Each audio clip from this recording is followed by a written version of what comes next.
dulu Fania ya. Ini hari Kamis nanti sebentar. Fania mau di sekolah, mau minum dulu, papa sama So bekerja. siap, so cantik. Aduh, papa anak saya. Aduh, mama so siapkan tuh susu buat Fania. Jangan lupa ini susu ini bergizi deh. Ya. Iya. Jadi tolong sebelum pergi sekolah mau minum susu supaya adik Fania kuat di sekolah, bisa terima pelajaran dengan baik ya. Jangan lupa mesti belajar baik-baik. Fania ketemu suka jadi apa? Jadi bidan sama dengan mama? Dokter. Ah, mau jadi dokter. dokter. Mana tuh kakak-kakak? Oh, Oke. kakak-kakak, ayo Kakak Kak Ina, Kak Jose.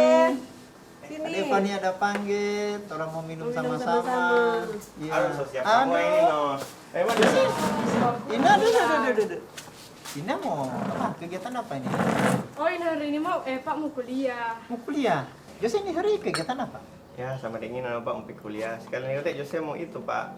Mau atur supaya dokumen korsa bantu masuk kuliah. Dokumen. Ayo. Tapi selalu lengkap tuh dokumen. Pak kalau dokumen sudah lengkap pernah mau bawa sih sekalian minta tanda Iya. tangan. Jangan lupa periksa lagi ulang tuh dokumen yang mau dibawa. Baru ke kampus, ya. Jangan lupa kalau semua kuliah ini hari. Ah ya enggak lah minggu depan paling. Oh iya, tapi itu dokumen itu penting deh, ya. Enggak jalan kan?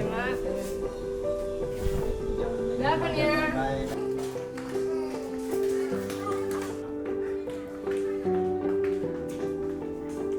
Ya.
Memberikan penyuluhan, ya, memberikan penyuluhan tentang ASI eksklusif. Ya. Siapa ibu-ibu yang sudah tahu tentang ASI eksklusif? Ada yang sudah tahu? ASI eksklusif itu apa? Ya. Ada yang sudah tahu ibu-ibu ASI eksklusif? Apa konteks dulu bilang ASI eksklusif, Pak? Nah, jadi dalam umur adik baru lahir sampai 6 bulan cuma diberikan ASI tanpa ada asupannya. Jadi dari adik baru lahir cuma kasih ASI. Ya, itu namanya ASI. ASI eksklusif. Awal mula saya ingin menjadi bidan karena melihat keadaan suasana di desa saya. Desa Wiolapi, Kecamatan Tareran, karena di sana tidak ada tenaga kesehatan. Jadi banyak orang sakit ataupun ada ibu melahirkan yang mencari tenaga kesehatan, tapi saat itu belum ada. Jadi saya ingin sekali menjadi atau merawat orang-orang sakit, bahkan untuk menolong ibu-ibu melahirkan. Jadi dari situ saya ingin sekali untuk sekolah kesehatan, jadi saya masuk sekolah perawat, kemudian saya melanjutkan dengan pendidikan bidan. Dan saya mendapatkan SK di tahun 1992, saya pengabdian di Tareran. Saya mengabdi sebagai bidan di desa selama 20 tahun, dari 1992 sampai 2012. Jadi banyak suka duka yang saya alami. Saya bersyukur saya menjadi seorang bidan, dipercayakan Tuhan untuk menjadi seorang bidan yang memang melayani masyarakat, memberikan pelayanan kesehatan kepada ibu, anak, pelayanan KB, pelayanan kepada keluarga, dan pelayanan kesehatan kepada masyarakat.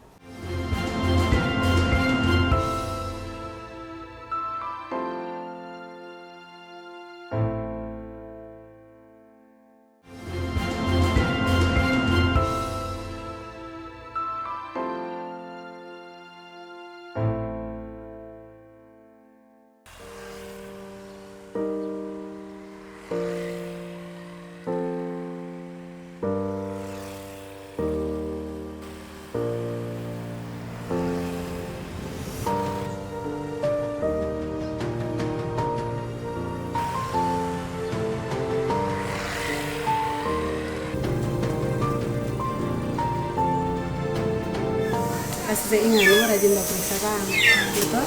Rajin periksa di posyandu, ya, puskesmas, kan. Jadi saya sebagai bidan di desa, saya sudah siap bekerja 24 jam, karena kapanpun kami siap dipanggil.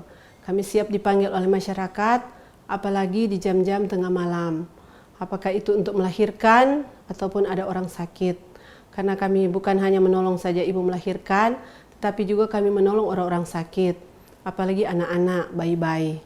Kami juga merawat juga sampai dengan dewasa atau lansia, yang harus memang dilakukan home care atau perawatan rumah.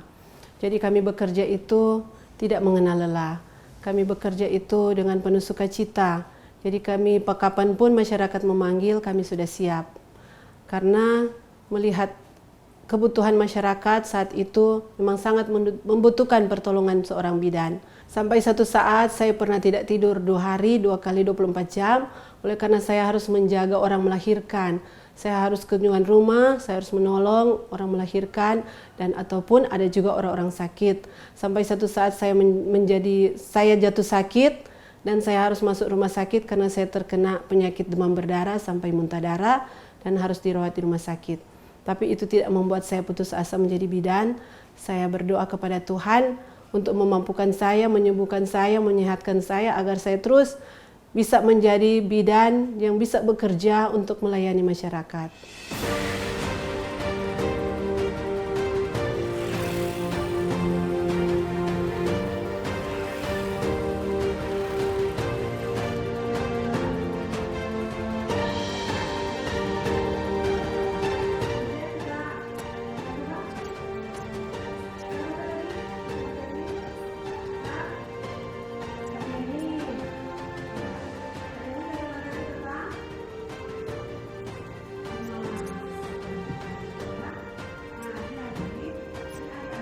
Nah, jadi ini adik-adik kan mengikuti kegiatan posyandu remaja, ya.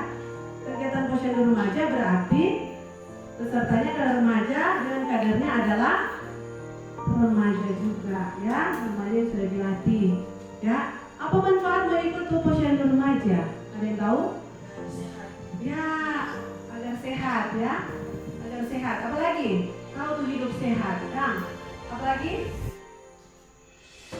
Ya, tahu tentang kebersihan, ya. Apalagi mendapat pengetahuan tentang mendapat pengetahuan tentang ya reproduksi, ya, kesehatan reproduksi. Jadi dengan mengikuti posyandu remaja, adik-adik bisa mendapatkan banyak manfaat, ya.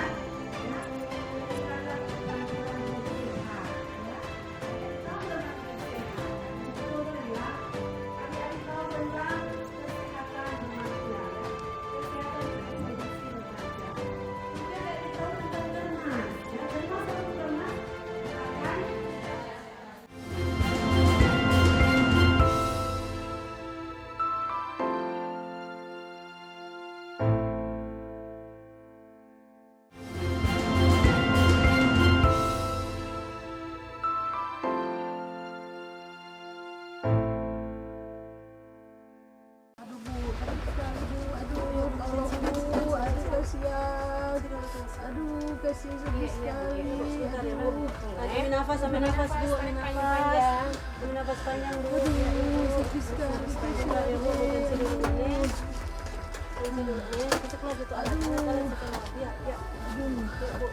Aduh, ya Allah, sakit sekali. Ambil nafas Bu, ambil nafas panjang. Panjang. Nafas pegang ke tangan. Aduh, ibu sakit sekali, kasihan. Aduh, sakit sekali.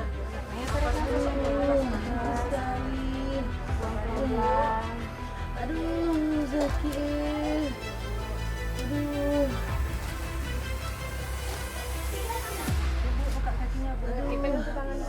Aduh, ya Allah, sakit sekali. Aduh.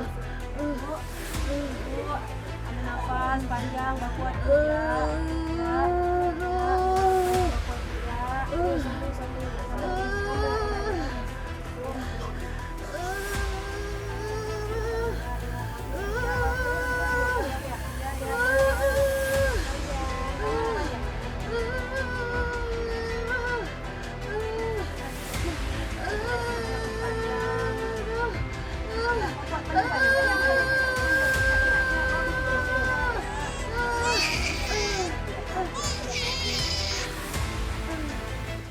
terkait dengan dua aspek.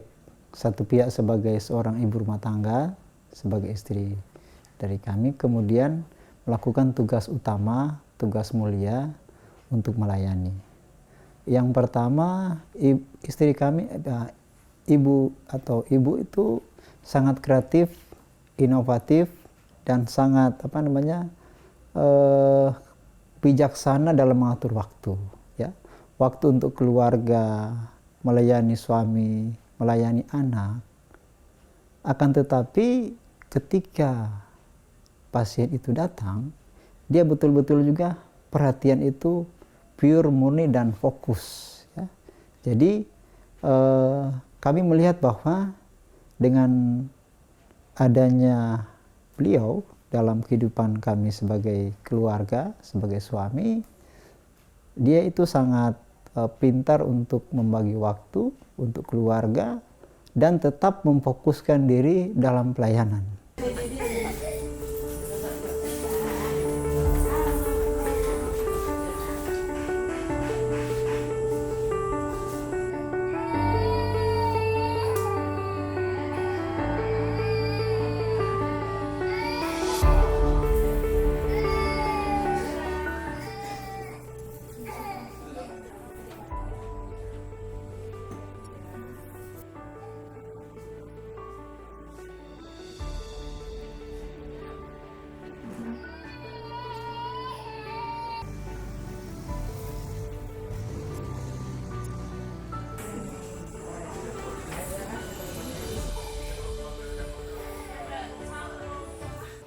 Selama saya bertugas sebagai bidan desa, banyak suka duka yang saya alami. Sebagai bidan, banyak sekali tugas dan tanggung jawab yang harus kami lakukan selama bertugas di desa.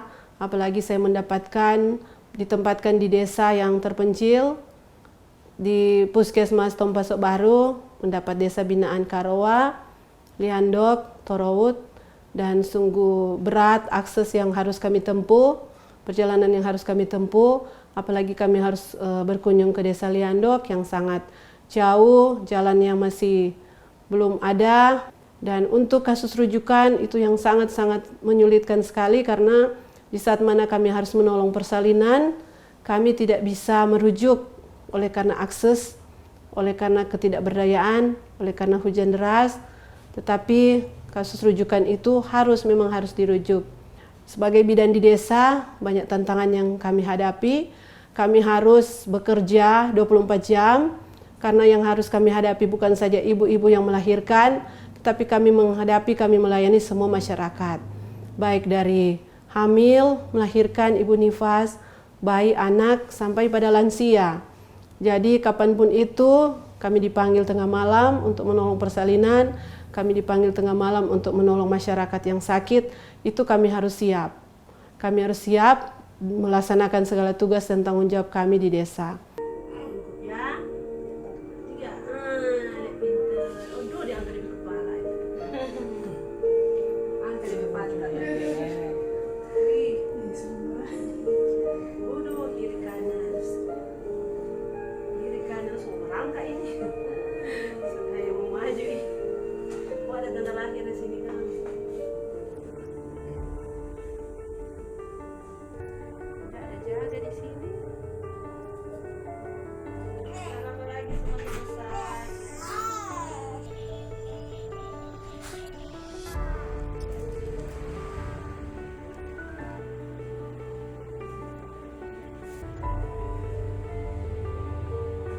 Salah satu tokoh masyarakat perempuan yang ada di Desa Winangun Atas, Ibu Bidan Vera, dan menjadi teladan juga.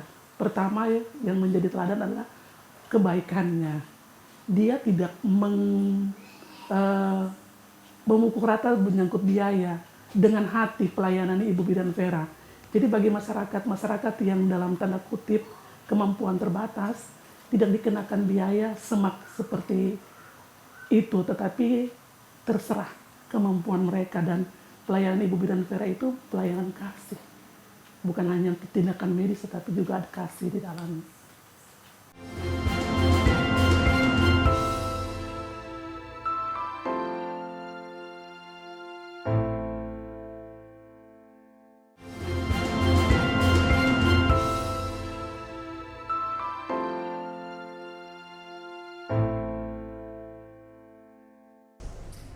Tugas-tugas yang kita lakukan atau upaya-upaya yang kita lakukan dalam rangka kita meningkatkan kesehatan secara prima dan aktif sampai di usia lanjut.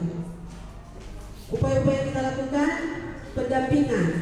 Jadi pendampingan yang kita lakukan itu sejak dari kehamilan, bersalin, nifas, kemudian pasangan usia subur, ber-KB, bahkan kepada remaja, dewasa sampai di usia lanjut. Petugas kesehatan berperan sangat penting, sangat memperhatikan akan kebutuhan dari masyarakat. Kita mementingkan kepentingan masyarakat atau kita mengutamakan kepentingan masyarakat. Bahkan kita sampai harus melakukan kunjungan rumah kepada masyarakat ataupun keluarga yang berisiko. Apa yang kita lakukan? Pelayanan yang kita lakukan, ya kita lakukan itu sesuai dengan prosedur. Kita lakukan dengan sesuai prosedur dan sambil tetap kita memberikan penyuluhan atau konseling kepada masyarakat, ya. Kemudian upaya-upaya yang kita lakukan tentunya untuk menyelamatkan nyawa pasien. Ya, setelah berkeluarga, saya sangat bersyukur memang mempunyai suami yang sangat menunjang saya, sangat menunjang pekerjaan bidan. Suami saya sangat menolong, apalagi menemani saya di saat mereka memanggil di tengah malam. Saya sangat bersyukur sudah ada suami yang mendampingi saya, dan bagaimana saya juga bisa membagi waktu saya dengan keluarga. Jadi saya harus bijaksana untuk mengatur waktu dengan keluarga. Saya harus juga bertanggung jawab juga sebagai istri, sebagai ibu. Saya juga harus mengurus keluarga, jadi saya harus sudah bisa membagi waktu saya dengan keluarga. Saya sangat bersyukur dan saya sangat senang. Dengan tulus ikhlas saya membantu masyarakat, apalagi masyarakat dari golongan bawah. Saya menolong mereka tanpa mengharap imbalan, karena saya tahu ekonomi mereka yang tidak mampu untuk membayar. Jadi saya melayani mereka dengan penuh cinta kasih dan sambil mendoakan pasti mereka sembuh, dan sangat-sangat bersyukur kalau yang saya layani mereka sembuh ataupun yang saya tolong itu selamat, ibu bayi selamat.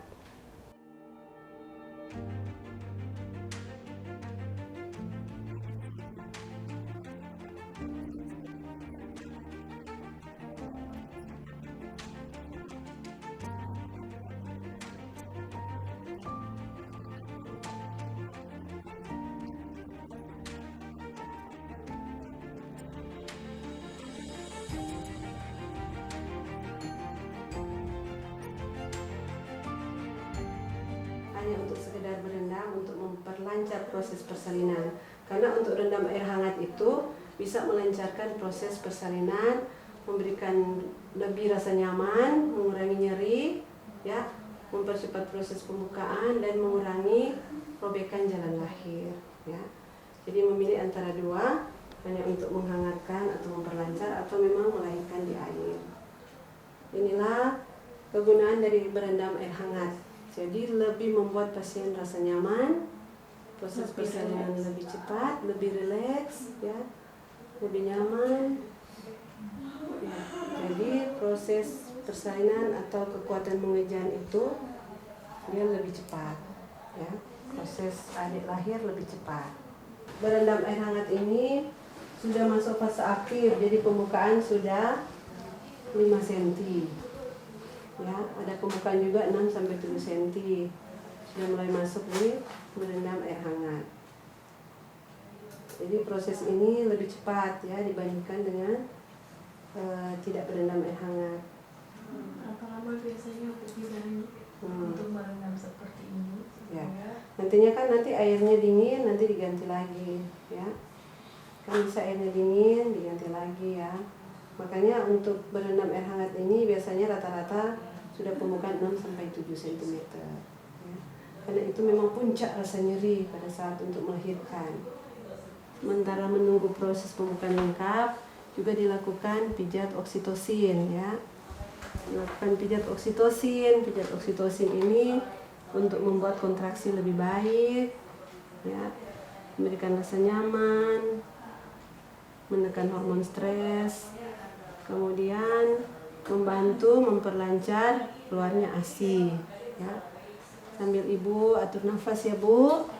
Atur nafas yang panjang bu. Ambil nafas.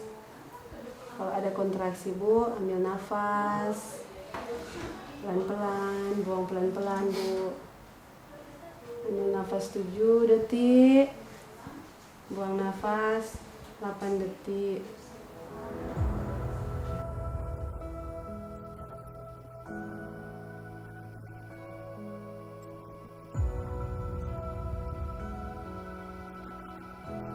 Aku titipkan warisan terbaik. Era baru untuk masa depan sang perempuan Minahasa.